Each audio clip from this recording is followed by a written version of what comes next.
Cafe Isra, sensible and sumptuous cuisine. What I'm going to prepare for you today is an easy way to make salsa. It's one of my most favorite condiments, and it's something that you can make that's very healthy. One thing when you are eating healthy, you really need condiments sometimes, and this is a perfect one that only adds a few calories and makes everything taste a lot better. You can mix it with chicken, on your eggs, with your tuna, or if you're splurging and it's your cheat day, you can eat it with some chips. But I'm going to show you, it's super easy, and I'll give you some indication of what I used as a measurement, but you can play with it and see whatever which combo you like. I usually do about 8 tomatoes or so, which comes out they're roughly about a pound, close to a pound and a half. 1 whole onion, 3 cloves of three cloves of garlic, some jalapenos, and some serrano peppers. I like the mixture because to me they taste a little bit different, and the serranos are usually hotter. The jalapenos aren't always hot when I get them, and so therefore I try to make it spicy because that's the way we like it. And then of course you're going to add cilantro and maybe some more peppers if it's not as hot as you'd like it, but we'll add those later on. So basically you just lay them in a sheet pan. I put a piece of foil underneath to make it super easy to clean, and you can notice probably here that I've salted them already.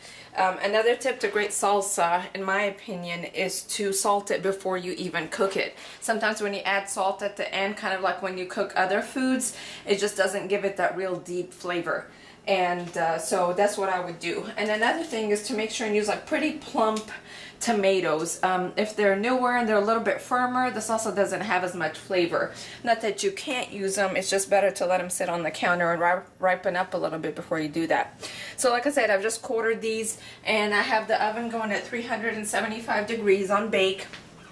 What I'm going to do is I'm going to put these in there, and it depends on the actual heat in your oven as to how long they'll take. I usually put them in and check them at about 12 to 15 minutes, and then if I think that they need to cook a little more, I just adjust the timer for a few minutes here and there till they look the way I want them to look.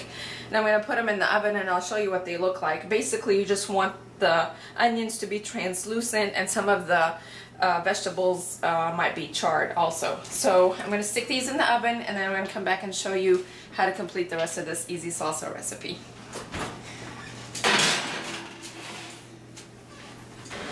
Okay, so it's been about 20 minutes. That's how long it took in my oven to get them to look the way that I want, and I'm going to show you what they look like. Let's take a look here. My peppers are just a little dried out. See how you can tell the onions are pretty translucent, and that's what you want it to look like. If you like them charred, you can leave them in there a little bit longer. I like this way. I don't want too much of the charred taste. And I also forgot to tell you earlier that if you don't like things too spicy, you can de-seed and take the pit out of the jalapeno or the serrano peppers. I just did that with a couple of them so you could see it. Like I said, I like the spiciness, so I kept them in there. But this is basically what it'll look like. I'm going to let it cool for, I don't know how long it'll take, about at least 30 minutes or so. You don't want it hot when you put it in the food processor. So I'm just going to let it cool to room temperature. They'll soften a little bit, and then I'll show you the last step. Okay, welcome back. Now all of our vegetables have cooled. They kind of look like this. I flipped these over so you can see how some of them kind of char a little bit. The tomatoes are pretty juicy. You want it room temperature, and all I'm going to do is stick all of these in the food processor. Don't worry about the skin and all of that. It will disintegrate once you pulse this.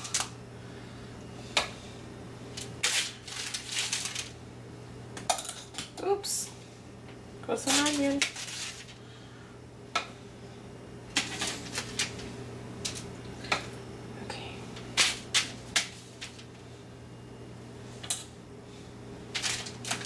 See, this is where a pet might be handy. Okay, so if you have any juice in the bottom, you can add it. I didn't have that much this time. So what I'm going to do is now I'm going to add the cilantro. And just a quick tip about storing cilantro and parsley. This, if you store it in a glass or in a plastic cup, it doesn't matter. Just with some water standing up.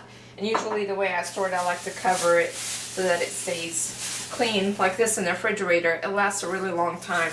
If you keep it in the bag in the drawer of your produce drawer in the refrigerator, it gets moldy and mildewy and doesn't last as long. So this is the best way to store parsley and cilantro. So I had already washed this. So I'm just gonna, and again, there's no exact measurement. You can put as little or as much as you want. I just kind of try to break it up and put it in there. I salted my vegetables earlier, so I'm not going to add any salt till after I pulse this and see what it tastes like. And also if I want and it's not hot enough, I'll add some fresh jalapenos or serranos to it. So I'm going to pulse it, I'm going to turn the camera off, and I'm going to come back and show you what it looks like. You can get it as fine or as chunky as you like. I just don't want you to have to listen to the loud. Okay, so if you want to take a look at this, you can leave it chunky like this. I like it a little smoother. So what I'm going to do, this was probably about 4 or 5 pulses. I'm going to go ahead and probably do another 4 or 5 more pulses. And like I said, there's no right or wrong. It's up to you the way you like it. So a few more, I'll be right back. Okay, so this is the way I like mine. A little bit chunky, but not so much as it was earlier. So what you want to do now is just, of course, taste it and adjust your seasonings. I'm going to taste it and see if it's... Ooh, that's spicy. I like that spice. Now, had I wanted to make it more spicy, and sometimes I add this anyway just because I like that dimension of fresh jalapenos in with the roasted jalapenos, I'll go ahead and add another jalapeno or serrano to it. But I did want to show you something that's pretty neat, because since mine is hot enough, I'm going to have these left over. And when you store them in the fridge, sometimes they don't last very long, even in the crisper and whatever. So here's a super, super neat trick to keep your peppers pretty fresh for almost a month. And you can even use them for after a month in cooked applications very easily. So I'm a visual learner, so this is what you're going to need. You would just take the peppers. You don't have to cut the stems off, but you do have to remove the cover off your knife. Swallow it down, cut it in the middle. Okay, you're going to take 1 tablespoon of salt. Now I attached a tablespoon, like I said, I'm visual, so then you can remember. So it's the big spoon. 1 tablespoon of salt to 1 cup of water. And of course, if you're restoring a whole bunch, just double this recipe. But again, 1 tablespoon of salt, 1 tablespoon of water. I have to do things like this for myself so I can remember. And all you do is you put the peppers into the jar. You can cut the rest of them up, I'll do that later. But put them in there, add the water, add the salt. It's called a brine, where you have a very high concentration of either salt or sugar within a liquid, usually water. And you can store them in there, like I said, for almost a month. And you can use them in the salsa again. You can either roast them or you can use them, you know, within the food processor afterwards. Either way, they will last the longest that way. So I tasted my salsa. Actually, the salt, everything in it is perfect. The cilantro is perfect. I like the heat, so I'm done with the salsa. And I love mason jars, so this makes about 3 cups. And I'm out of my taller mason jars, so I'll probably make about at least a couple of these. Just store them in a mason jar. It doesn't have to be sterilized. Of course, if you sterilize it, it'll last longer.